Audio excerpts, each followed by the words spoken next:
Telespettatori di Antena 3, buonasera, ben ritrovati con 20:10, l'approfondimento quotidiano dei nostri telegiornali. In studio qui con noi questa sera il senatore Franco Conte di Alternativa Popolare. Buonasera senatore, buonasera. Grazie per essere qui, e Francesca Zaccariotto, assessore ai lavori pubblici del Comune di Venezia. Buonasera, assessore. Allora, parleremo di vari argomenti questa sera, ma sicuramente in primo piano c'è la nuova inchiesta della Guardia di Finanza di Venezia sulla corruzione. Ancora tangenti, questa volta per evitare le tasse, le verifiche fiscali, e 16 persone arrestate. Quindi il nostro territorio ancora una volta coinvolto da un'inchiesta, una grandissima inchiesta costola di quella del Mose. Coinvolti numerosi personaggi, anche famosi. Ci sono due finanzieri, due funzionari dell'Agenzia delle Entrate, commercialisti, imprenditori. Zaccariotto, ancora una volta da Venezia questo forte scossone, insomma, quello che è il sistema.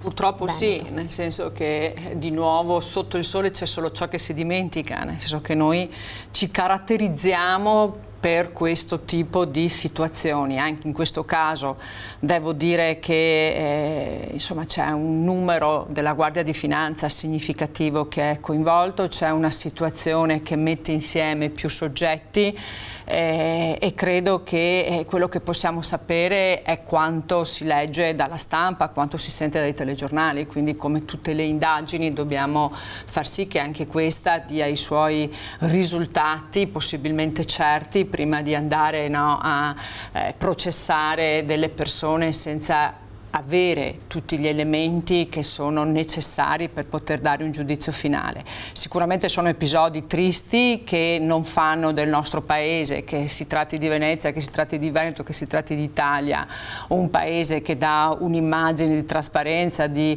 onestà e di correttezza, perché quando si parla di corruzione diciamo che la prima immagine che ci rimette non è quella del singolo soggetto, ma è comunque di un paese che nonostante una marea di regole che ha, di leggi, alla fine queste non vengono assolutamente rispettate.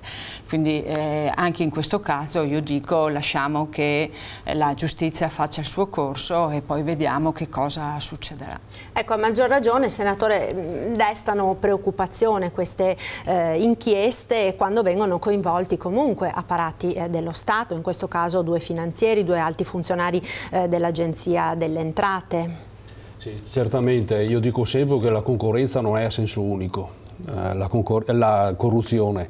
C'è chi corrompe e chi si lascia corrompere, e purtroppo chi si lascia corrompere sono i nostri funzionari, quelli pubblici, e questo spiace doverlo dire. Ha detto moltissimo la Francesca Zaccariotto, ecco io aggiungo solo una cosa, mi spiace per il Veneto, perché noi diciamo siamo veneti e siamo modello in Italia, non è vero. Purtroppo no, perché il Mose c'è stato in Veneto, tante altre situazioni ci sono in Veneto, si aggiunge anche questa di ieri. Quindi c'è la corruzione in Veneto legata agli appalti pubblici e c'è questa forma di corruzione che è diffusa tra la popolazione. Allora io credo che sia legittimo, che sia giusto che ogni persona cerchi di pagare il meno possibile, di quello però che deve pagare. Quello che dobbiamo pagare ognuno lo deve pagare, perché altrimenti saltano i meccanismi che sono quelli della giustizia, che ognuno di noi persegue, che ognuno di noi vuole raggiungere, però i comportamenti individuali molto spesso vanno in direzione opposta. E qua non servono le leggi ci sono i comportamenti purtroppo che sono sbagliati.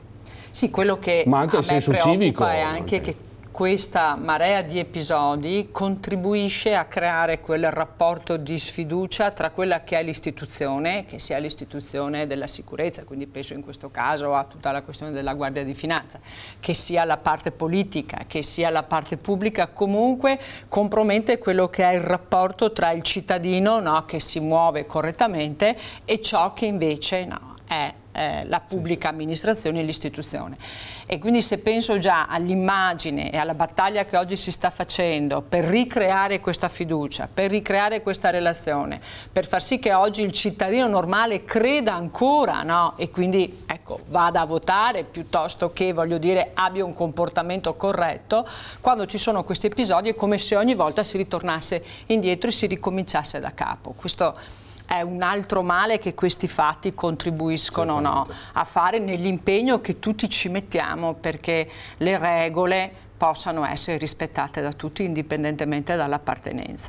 Ecco, lei mi ha dato lo spunto per un'altra riflessione che è di questi giorni. Abbiamo anche un senatore qui con noi che ha vissuto quindi personalmente. Giovedì al Senato c'è stata la votazione sullo Ius Soli con una bagarre, addirittura insomma, la ministra Fedeli è finita in infermeria. Anche questo insomma, è uno spettacolo che molto probabilmente, anzi sicuramente, i cittadini non vogliono vedere.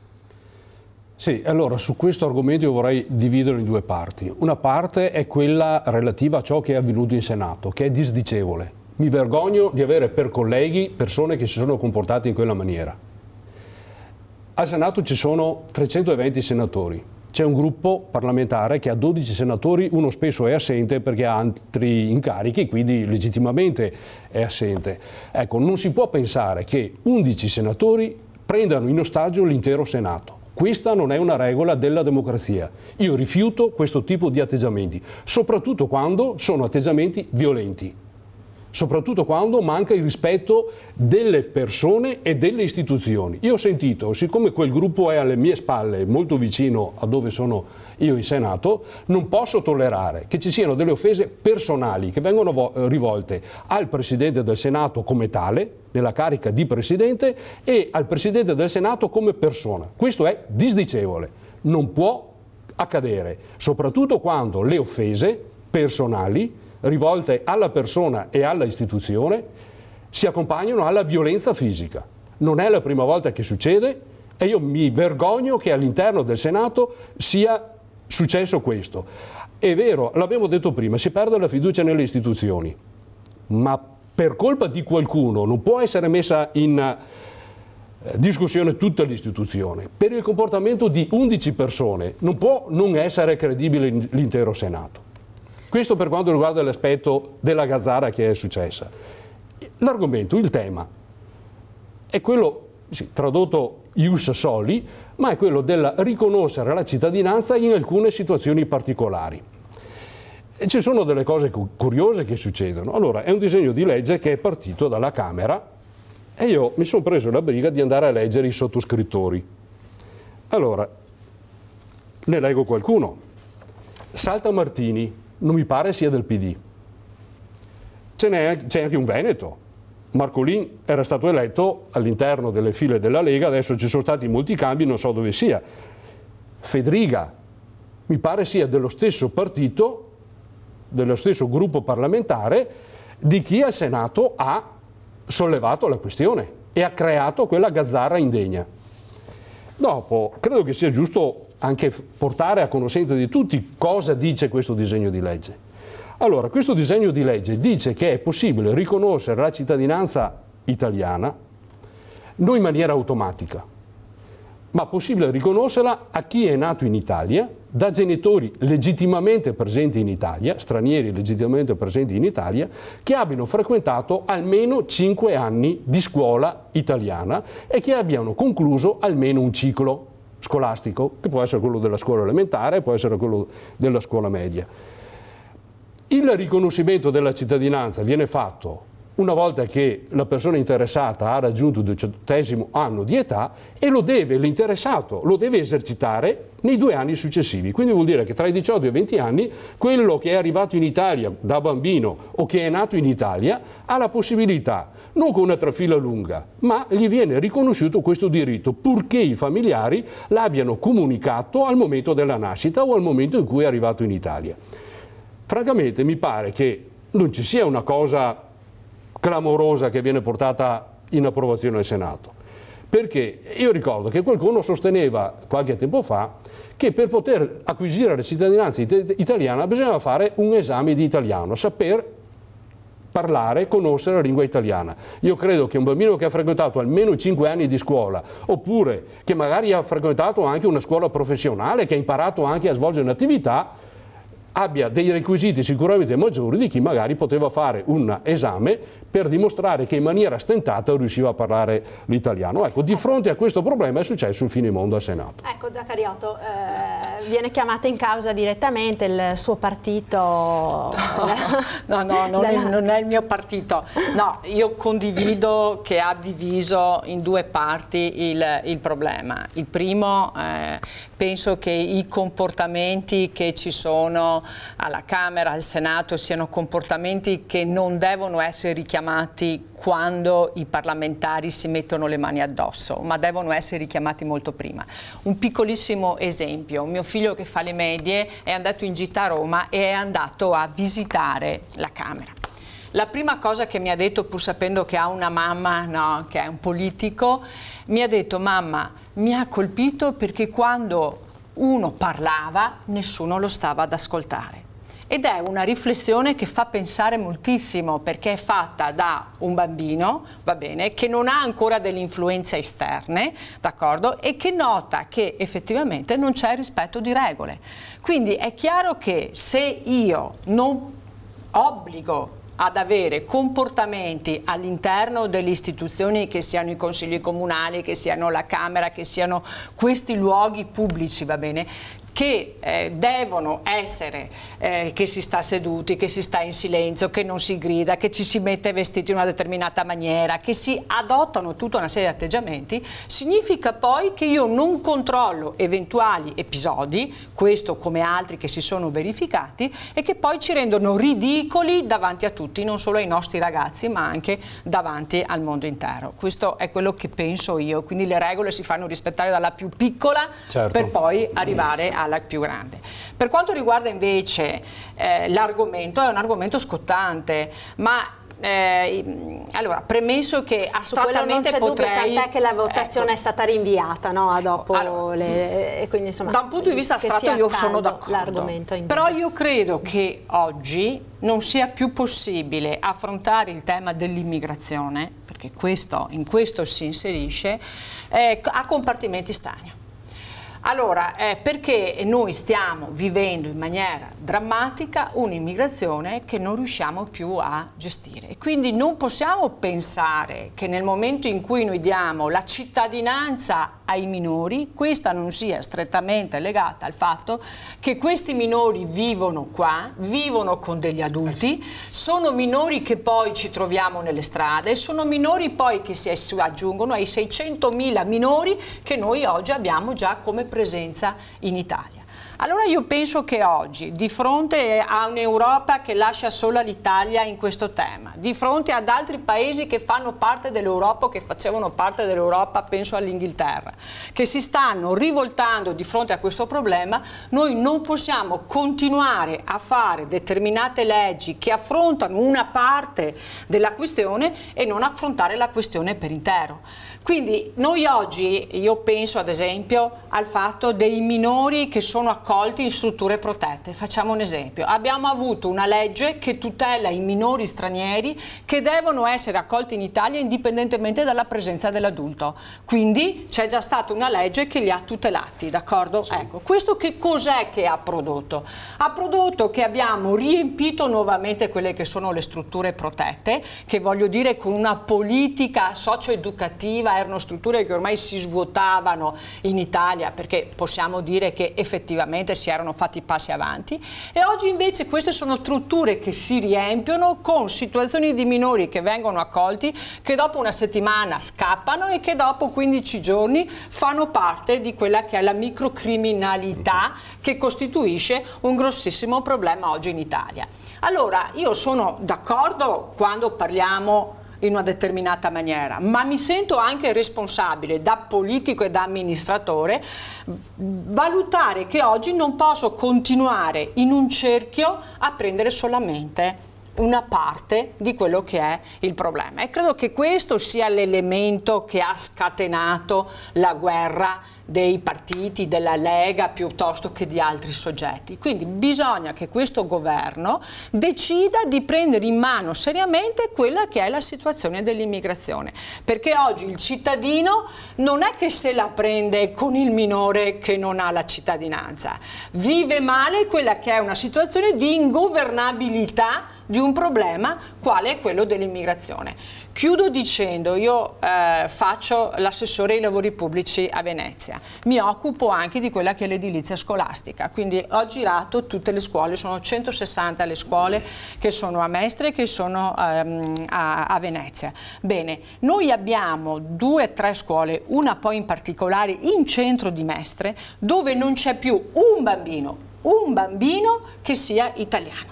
Non ce n'è uno, e quello che succede non è che il bambino che non è italiano ha imparato a parlare la lingua italiana, il bambino che non è italiano continua a parlare la sua lingua e ha isolato quello che è il corpo insegnante, che diventa lui il soggetto da dover integrare all'interno di un gruppo di persone che sono straniere. Quindi è una realtà, la dobbiamo affrontare, ma non possiamo continuare ad affrontarla a compartimenti stagni, perché altrimenti non ne veniamo fuori.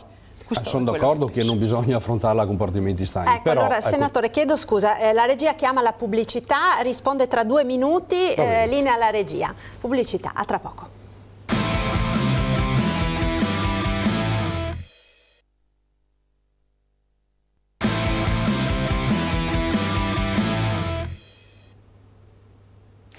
e 10, rieccoci in diretta con Francesca Zaccariotto, assessore ai lavori pubblici del Comune di Venezia, e Franco Conte, senatore di Alternativa Popolare. Allora, Conte, lei stava rispondendo prima della pubblicità a questa questione, sì. Allora, i bambini immigrati. Bisogna distinguere tra 2 situazioni. Una è relativa agli stranieri che sono presenti illegittimamente in Italia e l'altra è quella degli irregolari. Allora, sulla questione degli irregolari il problema è spinoso, il problema è difficilissimo da affrontare, coinvolge non l'Italia, io lo dico sempre e dappertutto, non è un problema dell'Italia, è un problema che viviamo a livello globale. Per quanto riguarda la situazione invece di chi è presente legittimamente in Italia, io credo che il facilitare che chi legittimamente, ripeto, in Italia è presente possa percorrere il suo percorso di istruzione, di inserimento, di globalizzazione all'interno della nostra società sia solo che positivo, solo che utile, perché serve anche per evitare i fenomeni di delinquenza minorile e tante altre situazioni. Per quanto riguarda i minori, cosiddetti minori stranieri non accompagnati, c'è una norma del diritto internazionale che li tutela, non è una legge italiana, la legge italiana ha semplicemente recepito una regola del diritto internazionale che c'è in tutti i paesi. Sì, ma noi continuiamo a recepire quello che ci va bene e non recepiamo, voglio dire, altre cose che potrebbero tutelarci. Ecco, dobbiamo intervenire in maniera più energica sulla immigrazione clandestina, che purtroppo colpisce e interessa soprattutto l'Italia, perché geograficamente siamo più vicini alle zone da cui partono. Sì, però da quando l'Italia, va bene, si è rifatta a questa norma internazionale, noi abbiamo avuto quasi 6.000 nuovi minori. Perché? Perché sappiamo benissimo che oggi i barconi vengono riempiti da donne e da minori. Voglio dire, non è che lo dice la Zaccariotto, lo dice ogni giorno quando apriamo il telegiornale, voglio dire, sentiamo queste cose. Quindi così non possiamo andare avanti, senatore. Ma non c'è dubbio. Allora, voglio dire, non è immigrazione regolare. Ma non è che non sia immigrazione regolare, ma dopo lei, quando porta questi minori qua, grazie alla norma internazionale e grazie alla legge recepita dal nostro governo, non li manda più via. Perché? Perché la norma dice che una volta che sono arrivati in Italia questi vanno tutelati, allora riempiono le nostre strutture. E hanno un tutore, quindi vuol dire che c'è un adulto che è responsabile, c'è un adulto che li deve controllare. Ho capito io, ma chi mantiene? C'è un adulto che deve fare da genitore. Sì, ma chi è? L'educatore, voglio dire, fino a quando non arrivano chi? I genitori, perché sappiamo benissimo che tutti i genitori non arriveranno dai, senatore, mai. Mi dica quanti minori sono stati rimandati dai loro genitori. Nessuno. Ma se non si sa dove sono i genitori, chi sono i genitori, dove si mandano? Ma allora cos'è che fanno? Prendono i minori, li mettono nei barconi, prendono le donne, le mettono nei barconi e li mandano qua. E noi, grazie alle norme che facciamo, continuiamo a riempirci senza soluzioni. Io non sto dicendo che non dobbiamo fare le cose, ma dobbiamo, come ho detto prima, capire che il problema va governato nella sua interezza, non possiamo continuare ad affrontarlo per compartimenti, perché altrimenti questo tessuto sociale di questo paese che si chiama Italia nel giro di pochissimi anni sarà completamente stravolto e non riusciremo assolutamente più ad affrontarlo. Noi non possiamo continuare ad avere strutture che ospitano questi ragazzi che dopo 15 giorni scappano e vanno nelle nostre piazze, vanno dentro nelle nostre abitazioni a rubare, vanno nelle nostre scuole e non riusciamo neanche a dargli un percorso educativo. Noi non possiamo creare una situazione che accogliamo e facciamo scappare gli italiani, perché questo è quello che si sta creando. Noi mandiamo i nostri figli all'estero perché qua non siamo più in grado di offrirgli niente. Però possiamo offrire qualcosa a chi viene da fuori, no, questo non può funzionare. Non sono così catastrofico, no, ai nostri giorni non siamo in grado di offrire molto. Ma basta girare nelle città noi offriamo per vedere. Molto ai nostri giovani mio italiani. Figlio che fa le medie non sono più in grado di mandarlo da solo per le piazze, non sono neanche più in grado di mandarlo fuori da scuola da sola, perché i genitori vivono l'angoscia dei nostri ragazzi che hanno una educazione, una formazione, un comportamento che non riesce, va bene, a rapportarsi con gli altri. Insomma, è argomento di tutti i giorni cosa succede fuori dalle scuole. Non è che abbiamo bisogno di andare fuori dai bar. Guardi, allora, voglio dire, io leggo molto spesso di fenomeni di bullismo o di atti di violenza i cui artefici sono studenti giovani italiani, non stranieri, giovani italiani. Il bullismo è un fenomeno diffuso tra gli italiani, non tra gli stranieri. È un altro tema, e quindi se i nostri ragazzi, se i nostri giovani al di fuori delle scuole vivono queste situazioni... Sto parlando di microcriminalità, che è un'altra cosa. Il bullismo è sempre esistito, voglio dire. Ecco, questo è un altro tema. Va confuso. Ma la microcriminalità non è legata ai minori, non è legata, sono normalmente persone adulte, persone che provengono da altre realtà, sono d'accordo, sono persone straniere, molto meno di origine africana, molto più spesso provenienti dall'est Europa e sono situazioni diverse. E allora io ritorno all'oggetto del disegno di legge dell'altro giorno. Ripeto, era ed è rivolto ai regolari. E io credo che, lo ribadisco ancora, sia legittimo, sia doveroso preoccuparsi dei regolari per sistemare le loro situazioni, problema ben diverso, e concordo con quando dice Francesca Zaccariotto, invece quello relativo alla immigrazione clandestina. Là l'Italia deve essere più rigida, deve essere più severa, deve avere anche la capacità di farsi rispettare dagli altri stati europei, perché ripeto, non è un problema dell'Italia, è un problema globale. Se noi pensiamo che questo problema sia possibile risolverlo tra 15 giorni o tra 6 mesi, ci sbagliamo, perché le migrazioni sono legate a una serie di situazioni che sono in parte quelle della guerra, in parte quella dei cambiamenti climatici, in parte a quella della mancanza d'acqua, in parte a quella della mancanza di cibo. Quindi abbiamo una sommatoria di situazioni che solo interventi a livello globale potranno risolvere. Io sono convinto che la soluzione si deve trovare nei paesi in cui il problema c'è, non in Italia, non in Europa. La soluzione deve essere trovata nei paesi, quindi le varie comunità, compresa l'Italia, devono aiutare quei paesi a superare i loro problemi in quel contesto, in quel paese. Allora forse riusciremo ad affrontare in maniera tranquilla la situazione. Ma se pensiamo che questo sia possibile farlo in qualche mese, ci sbagliamo. Ci devono essere delle politiche a livello internazionale che vanno in una direzione diversa rispetto a quello che sta avvenendo ulteriormente, e mi preoccupa molto che stia cambiando atteggiamento anche su questo tema, anche sul concetto del clima, anche sul concetto dell'ambiente, che stia cambiando orientamento e che metta in discussione norme che erano già state ormai consolidate il nuovo Presidente degli Stati Uniti. Io sono più buona di lei, vede, io queste persone le farei anche venire in Italia, ma le farei venire in Italia con delle regole precise, cioè devono avere un posto di lavoro, devono avere una casa, certo, devono dimostrare come si pagano un affitto, come si comprano da mangiare, e il primo atto illegittimo che compiono devono essere rispediti senza il minimo, certo, di interpretazioni, senza contare poi tutto il tema della sicurezza, sicurezza. Quindi è inammissibile oggi, se noi non ci appropriamo di determinate norme che ci tutelino da questo fenomeno, poter governare il fenomeno. È impossibile, è impossibile. Credo che questa è una cosa che ormai chiedono tutti, da destra a sinistra. Ecco, abbiamo toccato l'argomento delle scuole, no?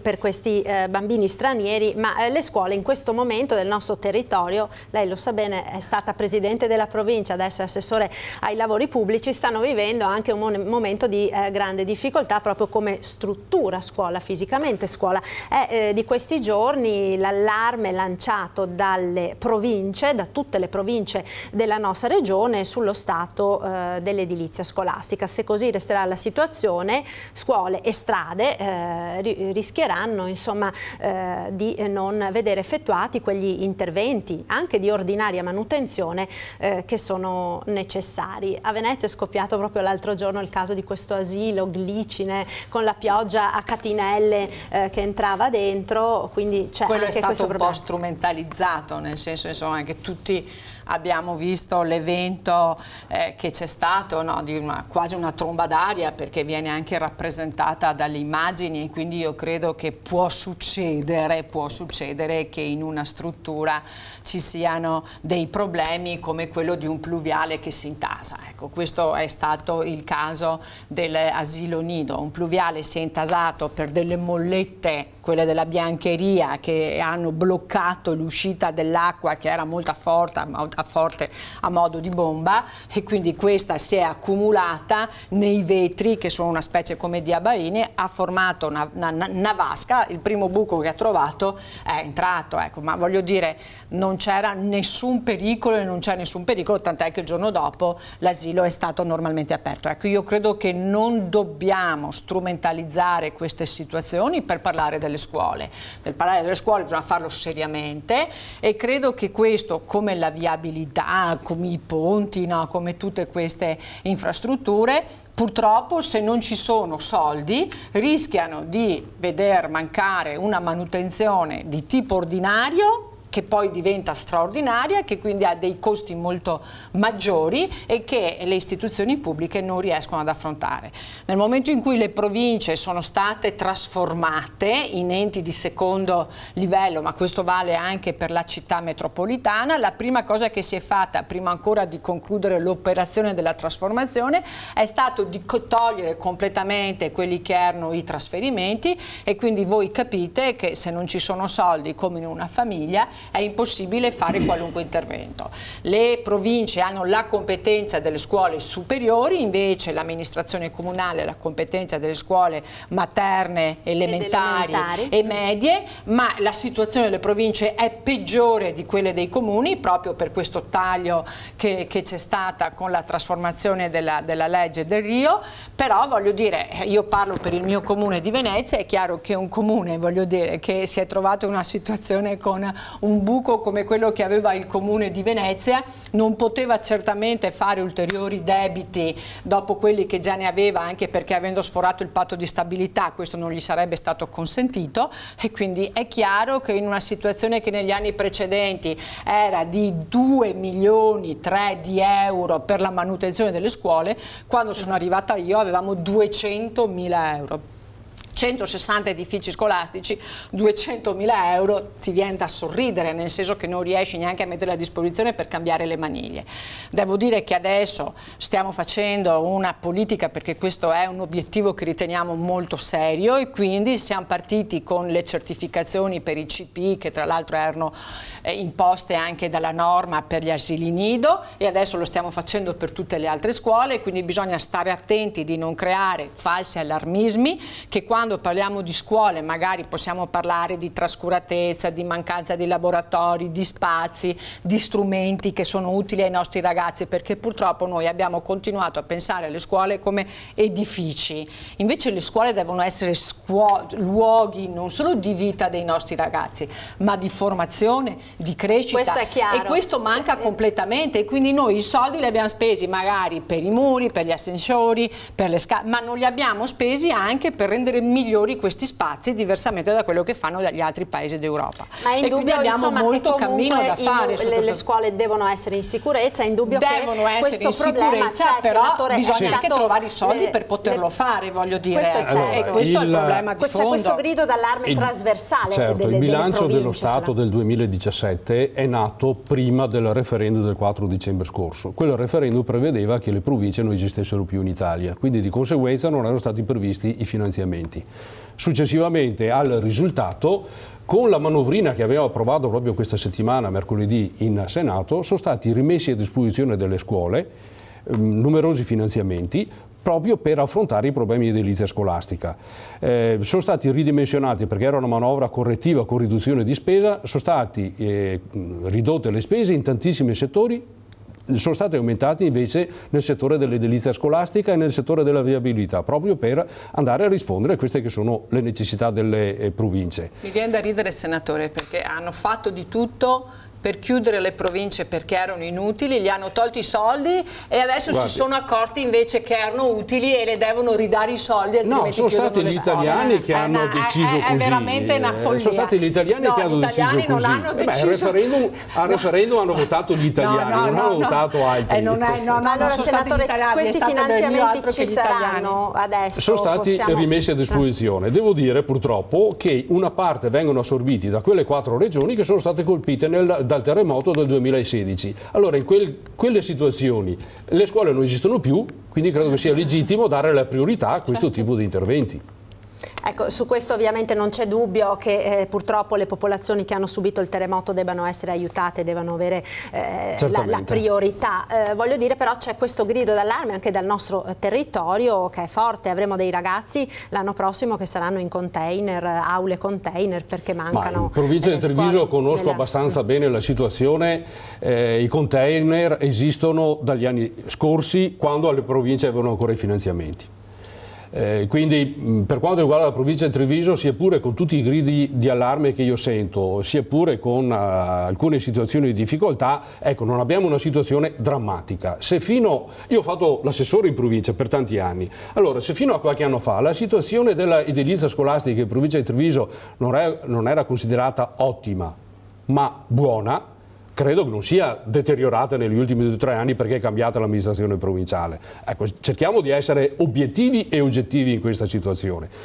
È necessario, tuttavia, mettere a disposizione nuove risorse, sono il primo a dirlo. Io sono particolarmente impegnato per quanto riguarda il settore della scuola, sono nella commissione che si occupa di istruzione, di cultura, di scuola. Io mi sto battendo perché vengano messe a disposizione nuove risorse. Lo sto portando avanti dov'è la mia attività, dove si svolge il lavoro che sto facendo adesso, che è quello del Senato. Devo dire che sono passati degli emendamenti miei, a prima firma mia, che vanno in questa direzione. Ecco, la regia chiama, il tempo a nostra disposizione per questa sera è scaduto. Io vi ringrazio per essere stati i nostri ospiti in questo interessante dibattito. Grazie a Francesca Zaccariotto, grazie al senatore Conte. Buona serata, grazie a voi telespettatori per averci seguito. 20:10 torna la prossima settimana.